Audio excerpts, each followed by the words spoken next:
예, 비하인드 뉴스 시간입니다. 조익신 기자가 나와 있습니다. 조 기자, 첫 번째 키워드 볼까요? 네, 첫 번째 키워드입니다. 90초 양자회담입니다. 예, 90초면 1분 30초. 양자회담을 하기에 상당히 짧은 시간인데 누가 만난 겁니까? 예, 어제 문재인 대통령과 황교안 자유한국당 대표가 양자회담까지는 아니고 약 1분 30초 동안 짧게 독대를 했습니다. 예, 어제 회동을 마무리하는 과정에서 이렇게 보시는 것처럼 두 사람이 이렇게 창가에 앉아서 담소를 나눴는데 앉아있지는 않고 서서 예, 그렇습니다. 담소를 나눴습니다. 기자들 사이에서 도대체 두 분이 무슨 이야기를 한 건가 굉장히 궁금해했었는데 예. 오늘 이런 기사가 하나 떴습니다.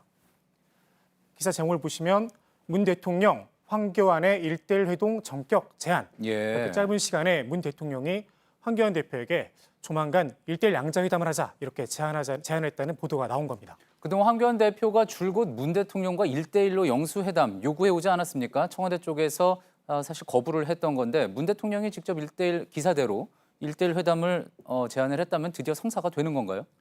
오늘 저희 청와대 기자가 직접 확인을 했는데요. 일단 청와대 측 반응은 따로 영수회담을 제안하진 않았다 이렇게 예. 밝혔습니다. 그리고 황 대표도 회동을 제안받은 사실은 없다고 이렇게 밝혔는데요. 대신 1대1 회동에 대한 기대감은 드러냈습니다. 직접 들어보시죠. 예, 중요한 의제들이 있었는데 시간이 안 돼서 말씀을 못 드린 부분도 있어요. 대통령과 함께 대화를 나눌 수 있는 이런 자리가 많으면 많을수록 좋다고 생각합니다.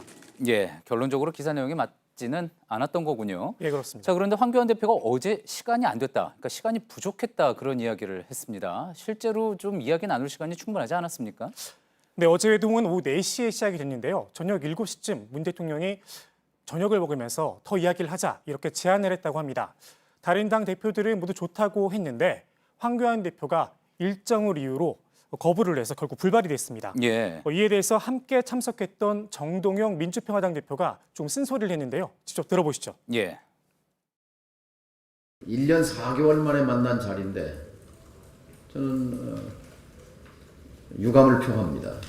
아니 청와대에서 저녁 한 끼를 먹는다는 것이 중요한 게 아니라 국민들에게 얼마나 힘이 되는 자리였겠습니까? 그러니까 좀 더 깊은 대화를 나눈 기회였는데 안타깝다는 겁니다. 예. 물론 문 대통령이 예정에 없었던 것을 갑자기 제안을 한 거기는 합니다. 황 대표가 급한 일정이 있었나 보죠? 네, 어제 자유한국당 법률자문위원회 발대식에서 축사가 예정돼 있었습니다. 그런데 결국 이 발대식 시간에 맞추지 못해서 인사를 못하고 국회에서 그 회동과 관련해서 기자간담회를 가졌습니다. 예. 이후 일정도 그렇게 됐다면 결과적으로는 이제 청와대에서 식사를 했어도 괜찮겠구나, 그런 생각이 드는군요. 네, 그렇습니다. 그런데 사실 황 대표가 그 여양 5당 대표와 문 대통령과 이렇게 함께하는 자리가 이렇게 편하지는 않습니다. 한국당 지난 패스트트랙 전국에서 여야 4당 연대에 소위 좀 당했다 이런 피해의식이 좀 있는데요. 예. 실제로 어제 회동에서도 추경 등 몇몇 사안에 대해서 황 대표 혼자 나홀로 반대를 했다고 합니다. 그러니까 혼자 주장하려니까 힘이 좀 붙였을 것 같습니다. 예. 알겠습니다. 두 번째 키워드 볼까요? 네, 두 번째 키워드 보시죠. 방화는 한국인 습성입니다. 예. 최근에 한일 관계와 관련해서 나온 이야기 같은데 혹시 일본에서 나온 이야기입니까? 예, 그렇습니다. 어제 일본 교토에서 방화로 33명이 죽는 이런 사건이 있었는데요. 이 사건의 불똥이 엉뚱하게 튀었습니다. 일본 온라인에 올라온 그 글과 사진을 좀 보시겠는데요. 예. 그러니까 자이니치, 그러니까 제일 한국인이 이번 방화 사건의 범인이다는 겁니다. 예. 트위터는 물론이고 우리나라의 그 지식인에 해당하는 사이트인데 야후 사이트인데 여기에서도 게시물 보시면 관련 글이 가득 올라와 있습니다. 예. 자, 그러니까 한국 국적자가 불을 질렀다. 상당히 황당한 이야기인데 무슨 근거로 이런 이야기를 하는 겁니까? 딱히 근거는 없습니다. 저희 비하인드 키워드처럼 방화는 한국인의 습성이라는 키워드처럼 밑도 끝도 없는 주장인데요. 예. 대신 오늘 새벽에 주한 일본 대사관 앞에서 70대 남성이 자신의 차량에 이렇게 불을 지른 사건이 있었는데 예, 저희가 앞서 보도해드리기도 했죠.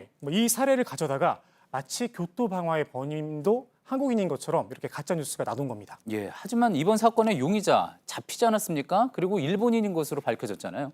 네, 일본 경찰이 이제 중대한 사건이기 때문에 이례적으로 실명을 밝혔는데요. 아오바 신지, 일본 사람입니다. 예. 자, 이런 것까지 또 비하인드 뉴스에서 또 계속 또 우리 뉴스에서 확인을 해야지 되나 하는 생각이 들기도 하는데 괜한 오해를 받았으니 이와 관련돼서 우리 여론도 상당히 좋지 않게 더 가중됐을 것 같습니다. 네, 그렇습니다. 이번 사건의 용의자가 살던 곳이 사이타마, 그러니까 간도 지방인데요. 1932년 광동 대지진이 일어났던 곳입니다. 때문에 일부에서는 광동 대지진 당시에 유언비어의 악몽이 떠오른다 이런 이야기도 나왔습니다. 예, 그렇군요.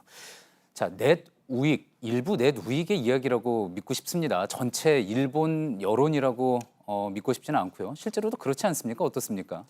네, 일본의 한 대학 교수가 올린 트위터 글을 좀 소개를 해드리겠습니다. 글을 보시면 CNN, BBC도 보도했고 대만과 중국도 위로를 하고 있다. 한국은 아닌 건가? 이런 글을 올라왔는데요. 예. 여기에 이제 일본 네티즌들이 100개가 넘는 댓글을 달았는데 저 트위터 내용 역시도 유언비어군요. 그렇습니다. 저희가 보도를 상당히 자세하게 했는데요. 그렇습니다. 예. 그 댓글 중에 하나를 소개를 해드리면 11개 정도의 한국 기사를 올리면서 이런 슬픈 사건을 인종주의에 활용하고 있다. 예. 비판을 했습니다. 그러니까 일본 내부에서도 자체적으로 정화의 움직임이 있는 것 같습니다. 예. 잘 들었습니다. 비하인드 뉴스 조익신 기자였습니다.